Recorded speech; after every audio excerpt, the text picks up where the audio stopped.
What's up guys, welcome to another video. Today I'm going to show you how to do a factory carrier unlock. I have unlocked hundreds of phones using this method and it for me is my favorite. It works perfectly.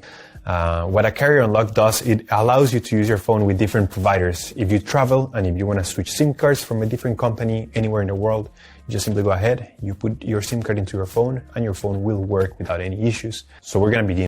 So to start, we're going to get the phone's IMEI number. That's a unique number for every phone.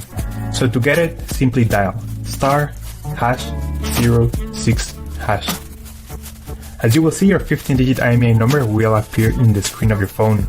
This number is very important. It represents the ID of your phone, and keep it somewhere close because we're going to use it in a few seconds to unlock this phone. Okay, now we're going to switch to the computer. We're going to use this website to request the unlock code to unlock this phone.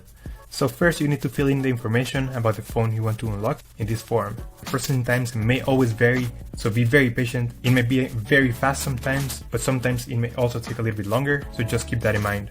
Okay, so after you have waited the estimated amount of time, you're gonna get an email, and I'm gonna show you how the email will look like. And as you can see here, I got this message and it confirms that the phone has been unlocked. Any questions, just leave them on the comment section down below and I'll try to answer all of them. Thank you so much and I'll see you on the next one.